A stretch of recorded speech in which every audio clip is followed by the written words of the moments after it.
And just like that, we are going to get into it. I have been out of town. I've been doing a bunch of other things, so I have not had the opportunity to do some live streaming. And often I do the live streaming so I can look at the market and check all of my analytics to see where we are, where we're going, see what is happening.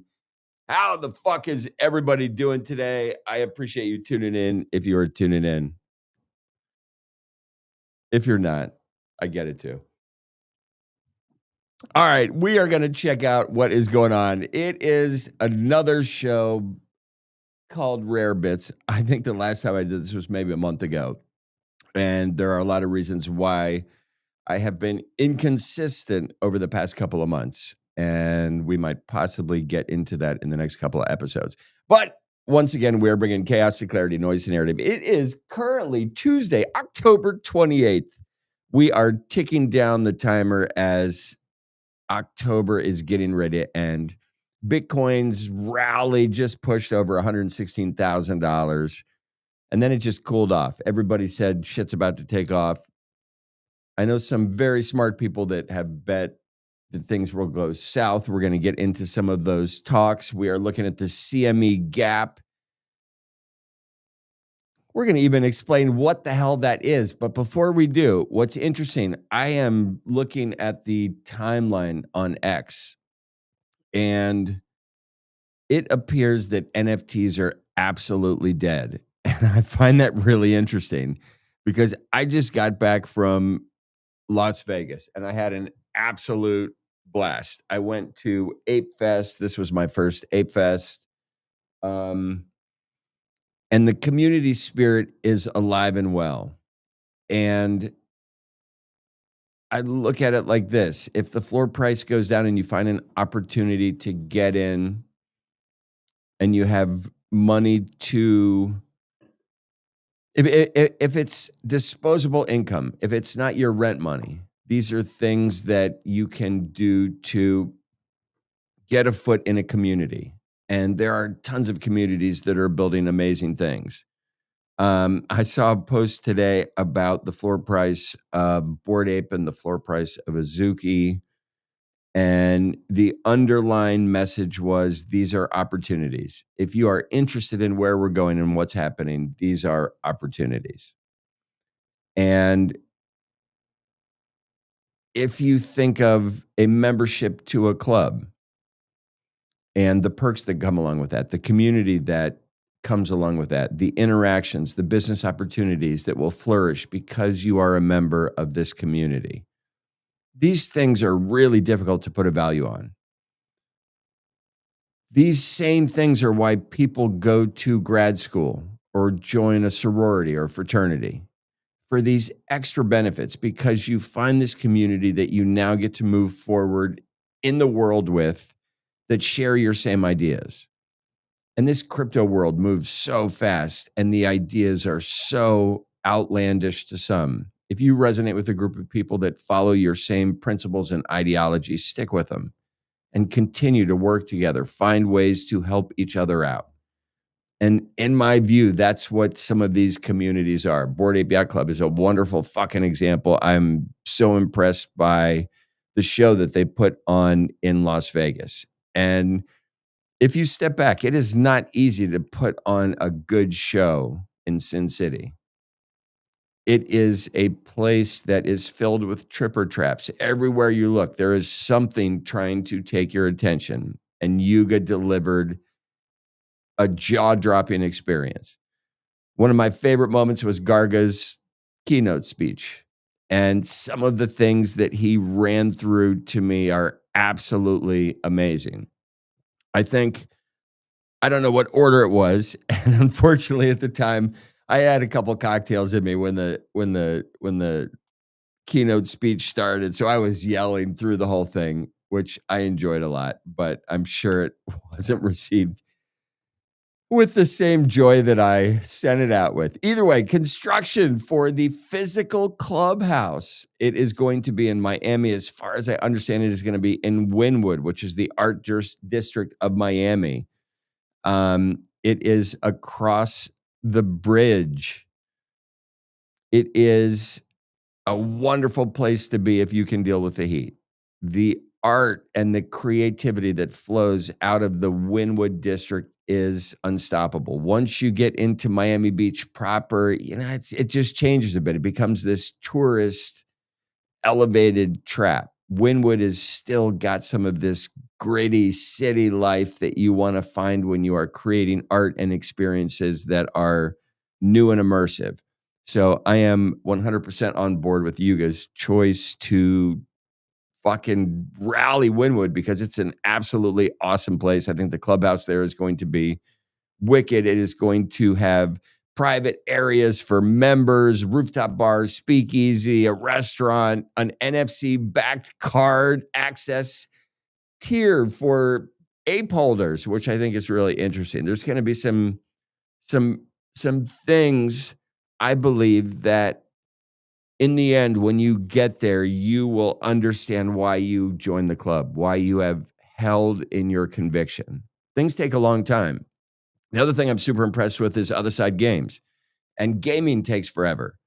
And an example of that, I think I bought an NFT today, Janky's collection. I'm not going to get into it or dive any further, but my reason was because it's a new collection on an ape chain, and it is going to have 3D assets that are going to be playable in the other side. Think about that.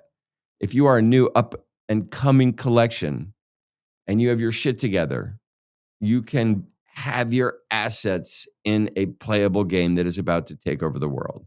I really believe that. I think Yuga has the punch and the power to deliver something we have yet to see. The collaborations that they've announced, another wicked thing. The BMW shit, it's great. Like blah, blah, blah. Okay, I love it. It's great partnership. Two things. One, and even before I get to the gaming shit, which is the big announcement, the partnership with Machi Big Brothers and the anime series, it is fantastic. And the clip that they showed of this is amazing.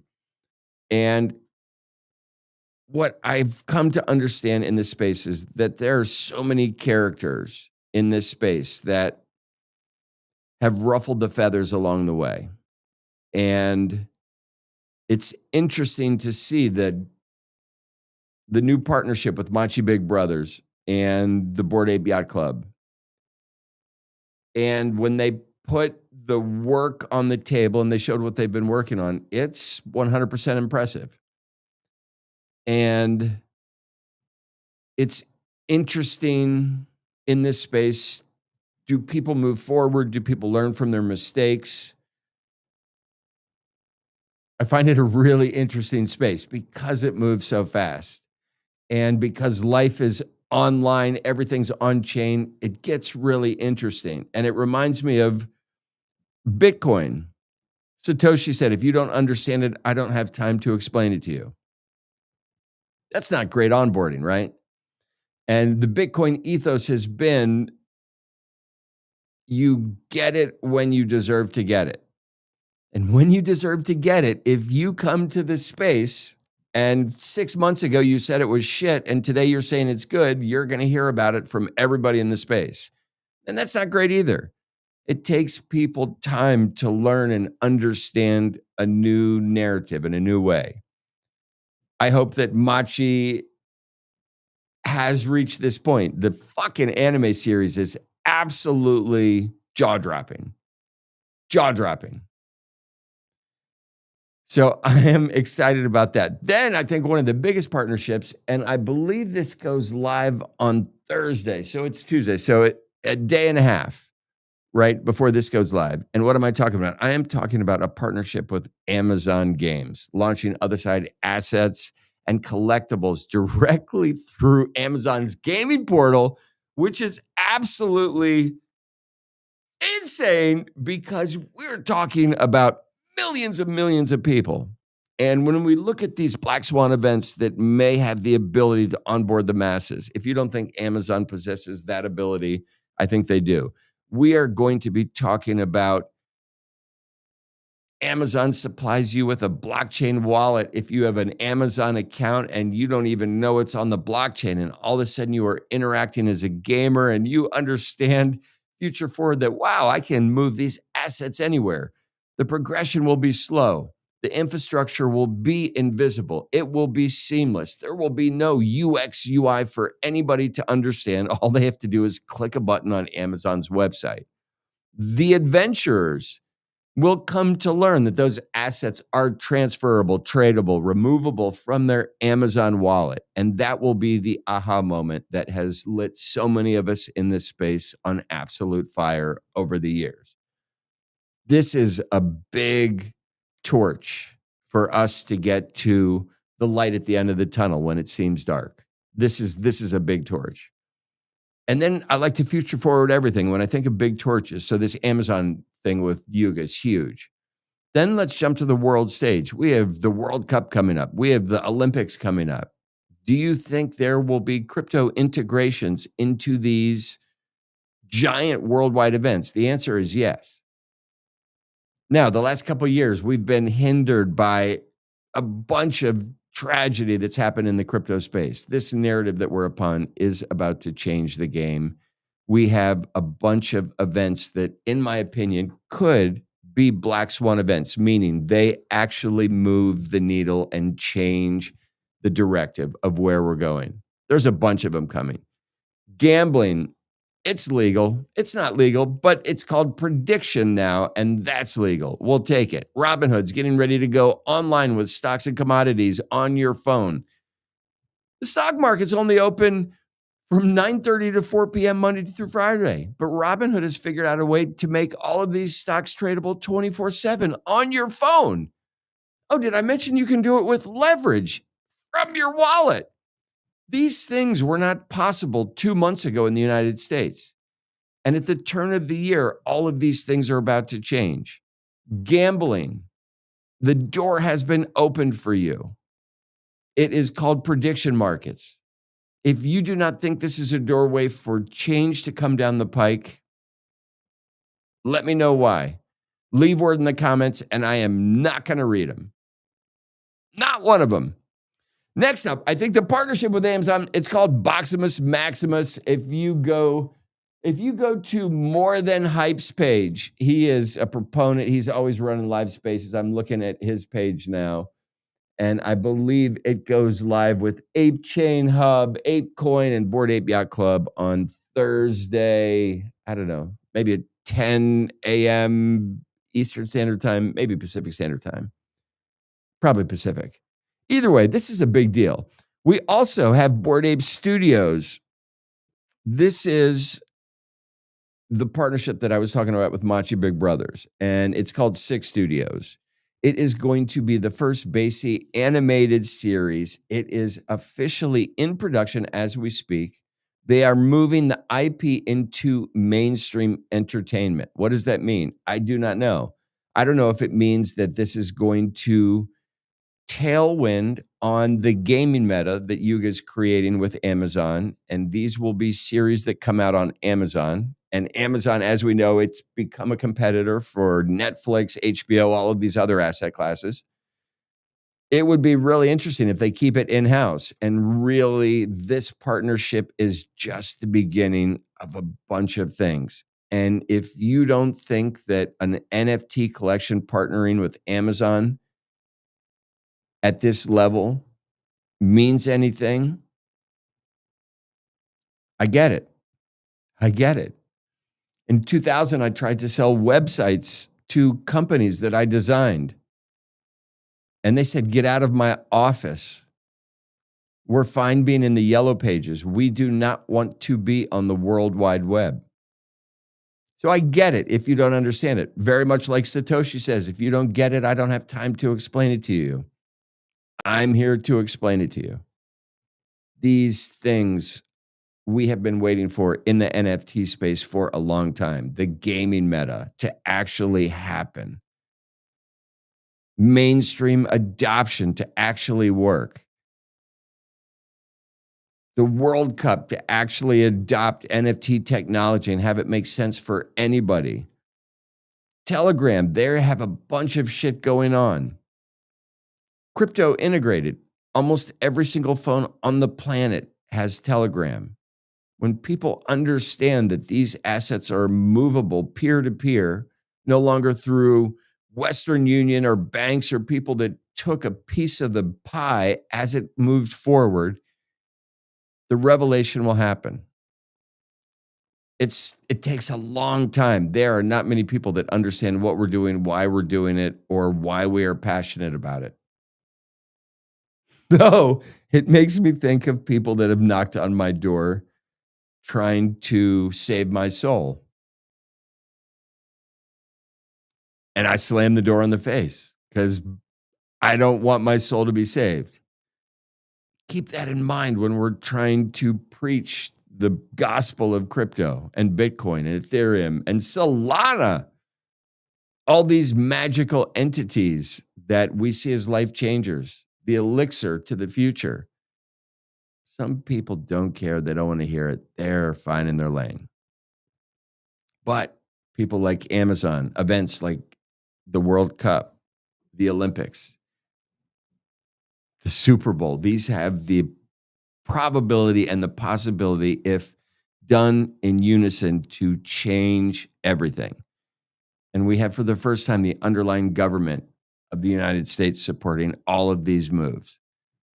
Global adoption is upon us. Will it be pushed by the governments? Will it be pushed by gaming? Will it be pushed by InfoFi? Will it be pushed by prediction markets and gambling? Nobody knows. I do know that AI is coming, and AI, the only thing it will deal with is cryptocurrency. Why would it deal with anything else? So if you think about the new driver of our economy in the next 25 years, it will be AI based, and it's all crypto. Does that mean sell your gold? Yes. Absolutely. I don't know. What do we have? We also have, on the announcements from Yuga, we saw some information come up about the other side hub. It is going to be called Coda Nexus. I think that goes live on November 12th. It is going to be the metaverse center point linking apes and Codas. There's a bunch of lore around these Codas that I have yet to digest. But when I see these activations, I just went to an IRL event, and it was brilliant. I'm going to double click on a bunch of this stuff. And Garga, during his keynote speech, he really stressed expanding Basie's presence beyond NFT into culture. I guess that's what Amazon is going to do, but he's talking about hospitality, film, and calling it the next chapter of ownership as the entire ecosystem moves forward. I got to actually shake his hand and talk with him at the ComplexCon event while I was waiting in line for the Gachapon machine. I won a pair of Bape sneakers, which I am super stoked about. I had a buddy. Everybody was trying to win something out of this machine. These are items that are not for sale. You can only win them. And the line, when I was at ComplexCon, it took me probably 2 hours to stand in line. It wrapped around the booth. So you would stand in line, you would get your turn. Some people immediately got back in line if they didn't win what they wanted. I have a friend who stood in line for 6 hours and won 3 candles. So that's right.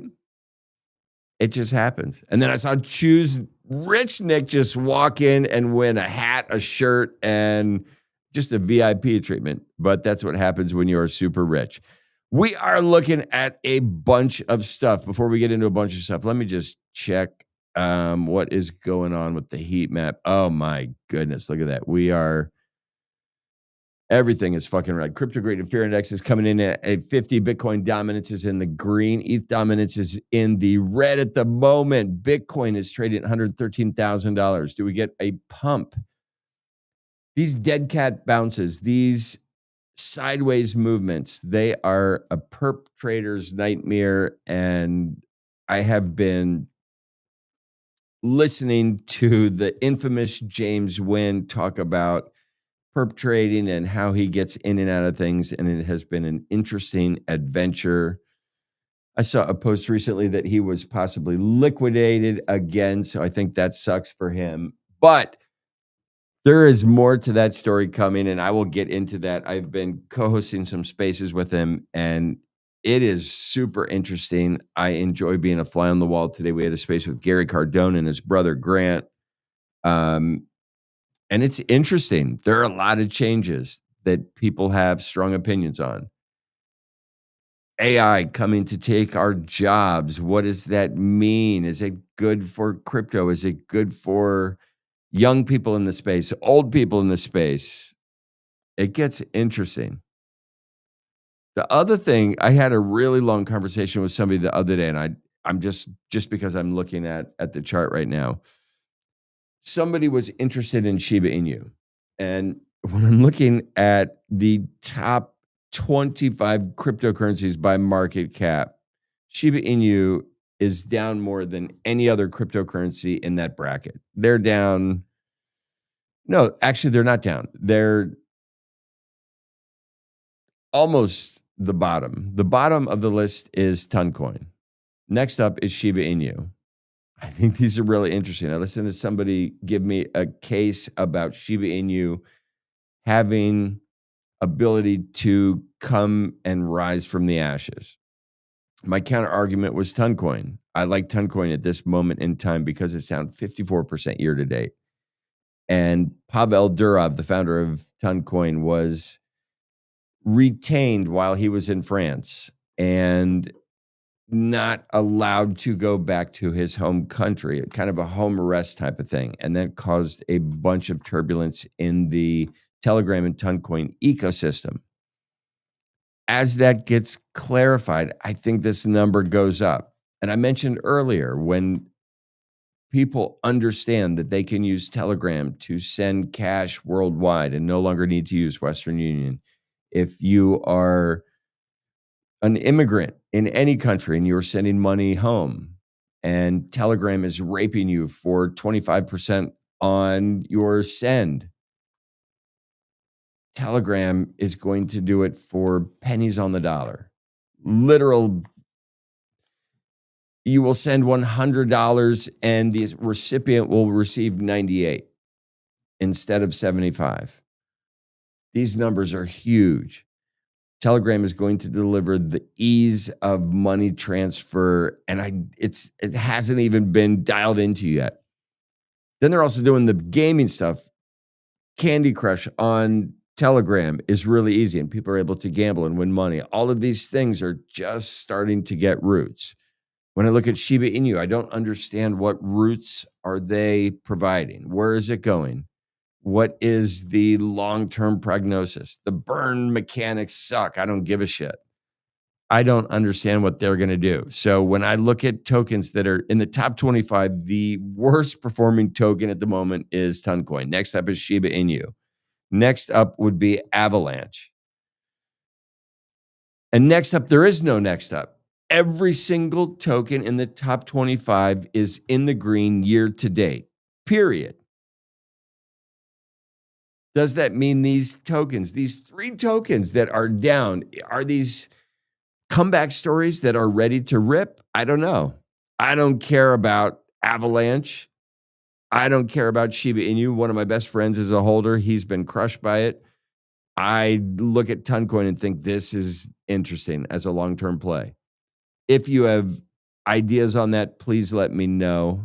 I would love to hear them. But I just think it's interesting if we look at things that are drastically down and out of place that do have utility and some mechanics moving forward, an actual roadmap of production. How can you not discount it? It gets interesting. Next up, we're looking at total market cap. It was trimmed by about roughly $50 billion overnight. But sentiment, it's just kind of, I don't know, it's kind of staying bullish. We're getting ready for a Fed meeting, so I think we're going to have some news coming up. As I mentioned earlier, a bunch of traders have been talking about the CME gap and the possible refill. What does that even mean? So the CME gap basically forms when Bitcoin traders over the weekend, right? Continue to trade while the stock and the futures market closes. And so that gap, when we continue to trade in crypto, but the old school financial world stops trading, sometimes there's this gap when Monday opens up and there's this catch up. So this gap, a lot of people like to watch it. This CME gap that we're talking about, it gets really interesting because I mentioned earlier, Robinhood is getting ready to go live with the ability to trade stocks and commodities live on your phone 24 hours a day. If that's not the knock on the door to gambling, prediction markets is 100% the Zoom doorbell with a video saying we're here. Next up on that list is gambling is just legal. Look at marijuana. You used to get arrested and taken to jail if you had a roach or the smell of marijuana in your car. Not today.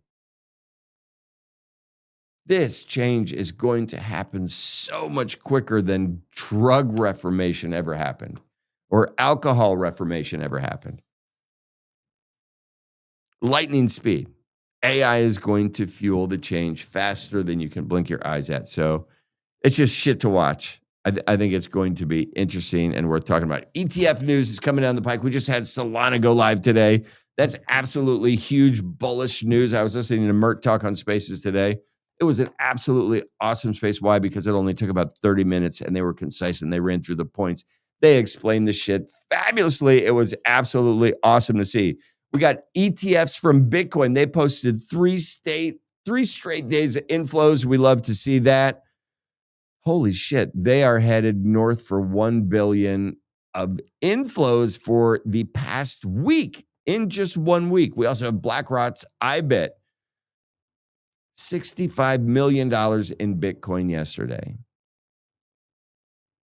S&P, it issued its first Bitcoin-linked credit rating, another step toward mainstream institutional adoption across the board.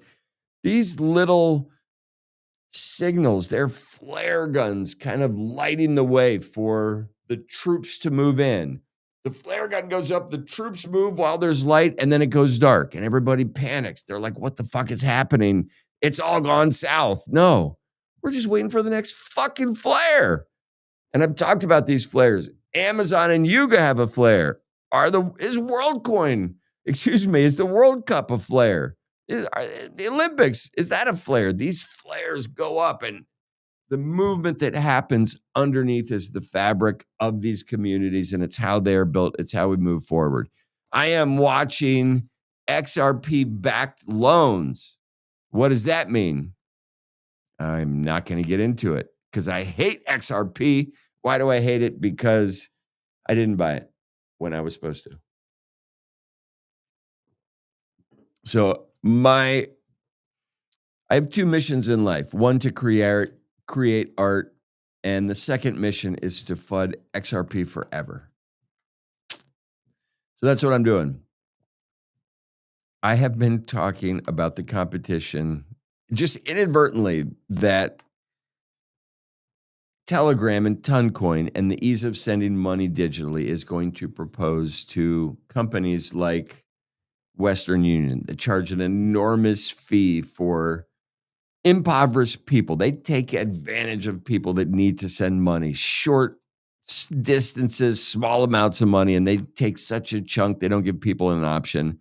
There are people that go to Western Union to pay their electricity bill because they don't have credit. And let's say their bill is $100 and Western Union is going to charge them $112 just to use their services to send the payment digitally. Like, it doesn't seem like a lot, but if you're an immigrant with no ID and ICE is looking for you and you have a family to worry about, that $12 is a lot of money. So I think that the ecosystem competing with the old system is wonderful. But then today, we get a fucking announcement from Solana, that they are going to be rolling out a stable-based coin with fucking Western Union. And the other thing that I found out that is crazy, and I don't know if I love it or hate it, I'm going to comment on it. I don't like it. Solana changed their S logo to all gold, away from their fucking spray of colors that I love that shows innovation. They're just in this gold. I don't know. I don't agree with that. So Solana, change your colors back to the OG colors. I remember when Coca-Cola decided we're not going to make Coke anymore. We're just going to call it New Coke. And everybody was like, what do you mean? Where's the Coke I had yesterday? And the Coca-Cola company said, well, we don't make that anymore. This is New Coke. There's a group of people that want the old Coke. And those are your diehard ride till the wheels fall off fans. And you just said we're having New Coke for everybody.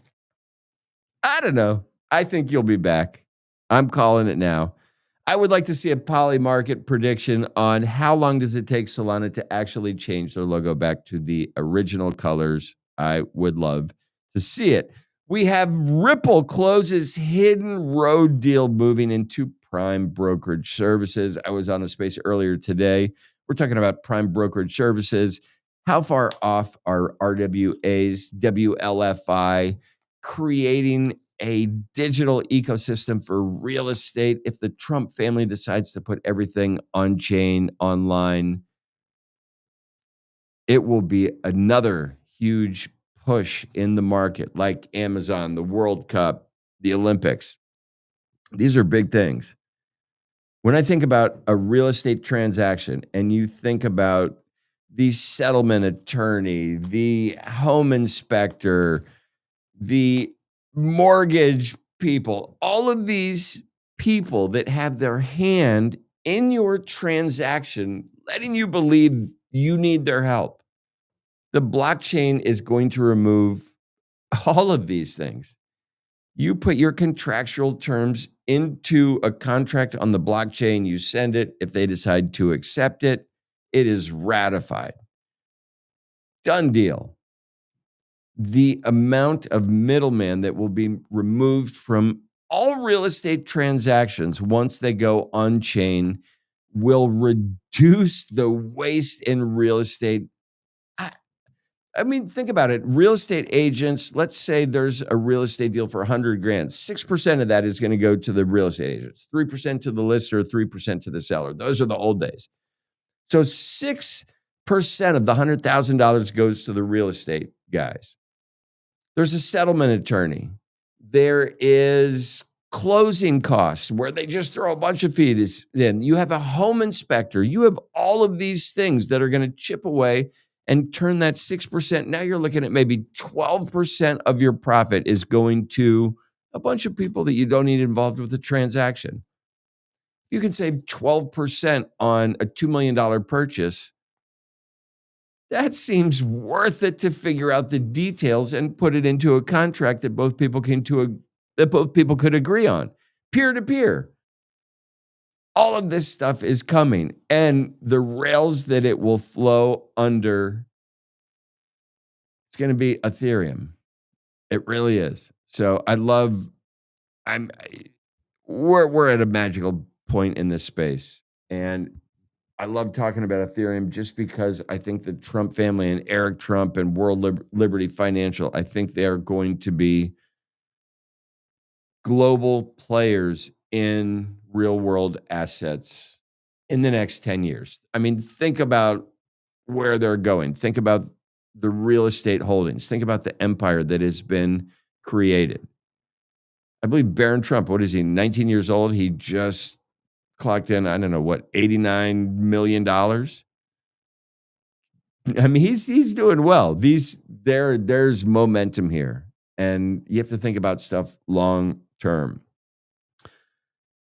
And I even want to go back to the Solana ETF that was launched. When I was listening to Mert talk today, hearing B Sol and some of these terms come up that probably do not resonate with a bunch of people.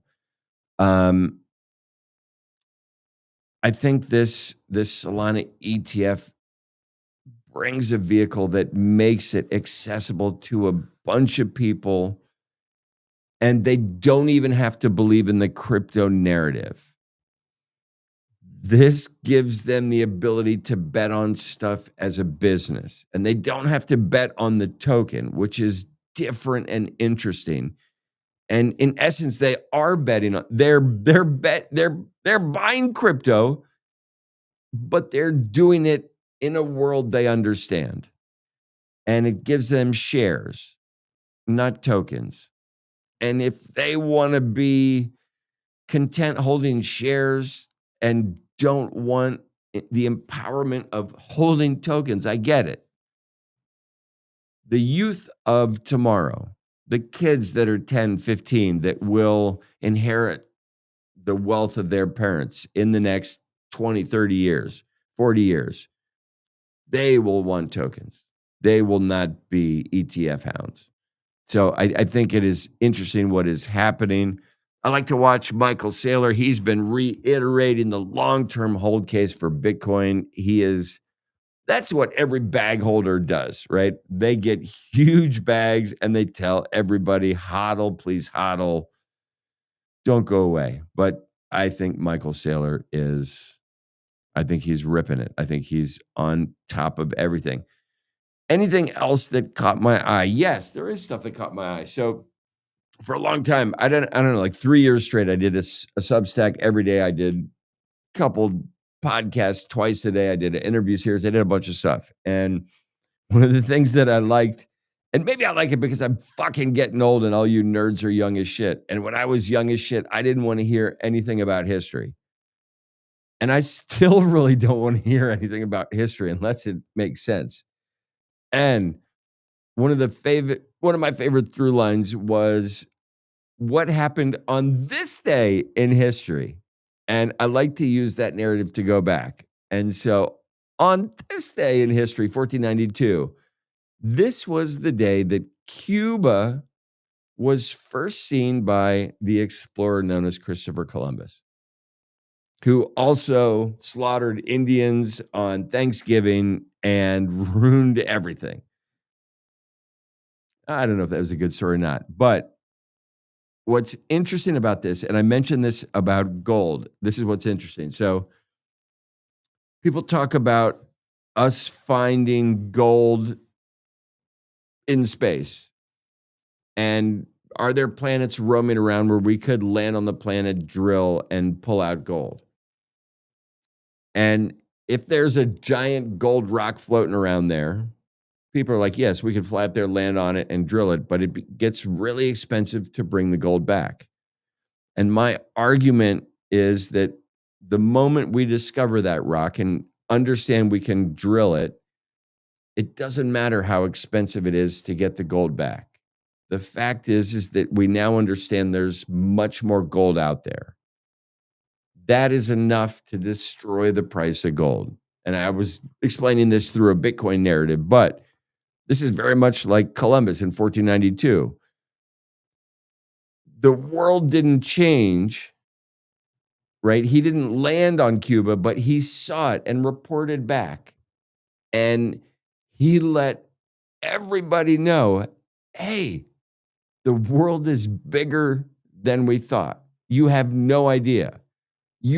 Everybody was wrong. We have proof that it's bigger and we're going to go further. So it's very much like this paradigm that we're in now. So I think it's really interesting. In 1538, that is when the first university in the Americas,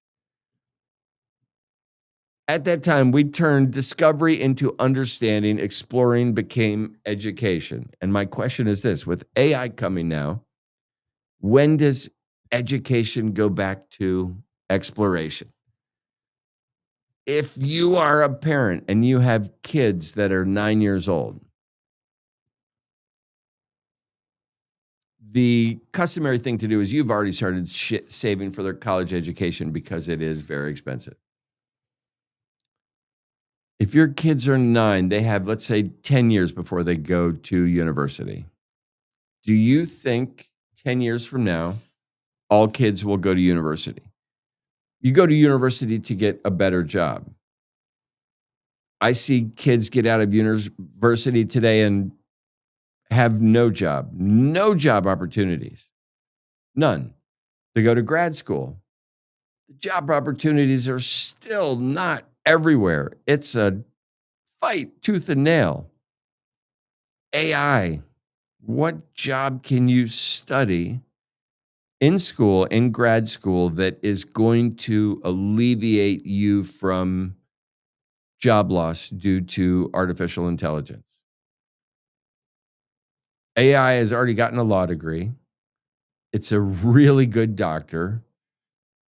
It's the best radiologist. The psychiatry, that's already built into Alexa and your phone and Siri and all these things. It's already working its magic.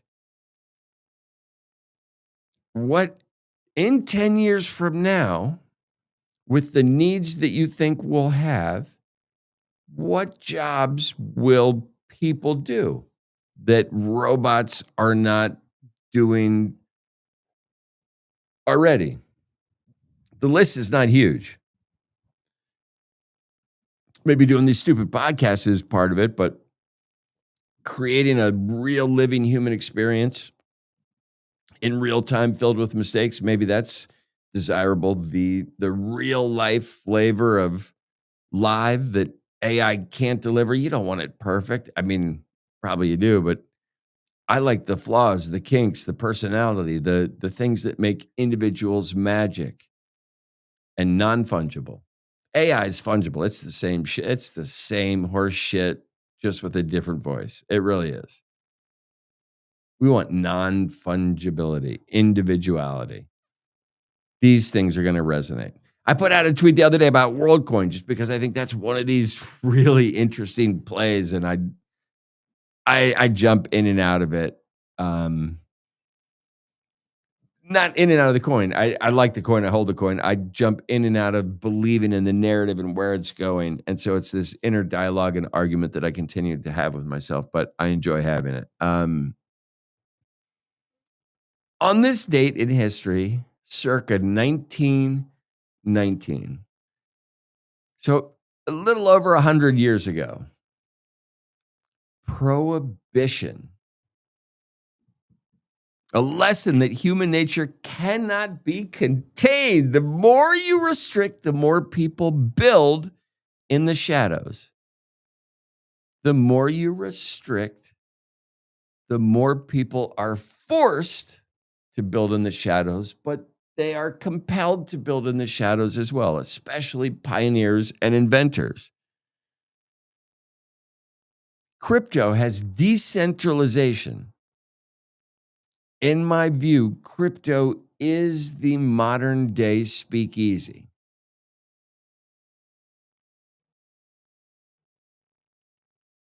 (1924), the Tung child, a fossil, okay, that somebody discovered. It rewrote our entire human origin story. Proof that we were older, stronger, and more adaptable than we ever knew. This fossil changed our history and backdated us further than we ever knew we could go. These things that happen that change everything. I've mentioned some things that have happened in the last 100 years.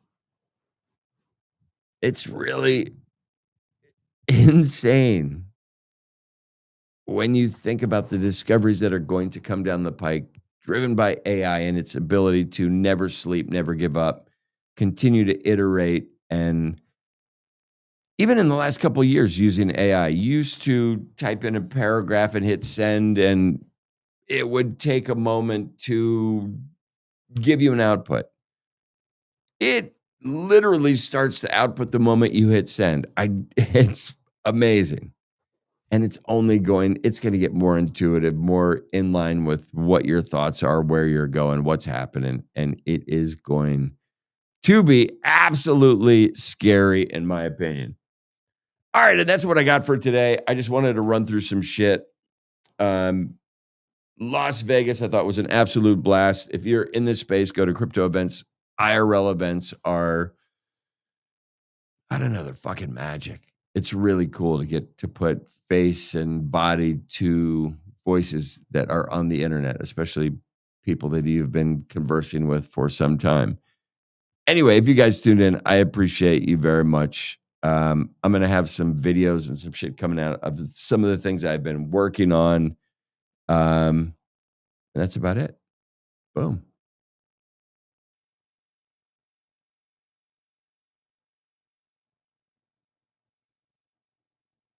This is a project that I just took to Burning Man, and we have a new rendition of it coming up very, very soon, which I can't wait to announce. All right, you guys stay out of trouble.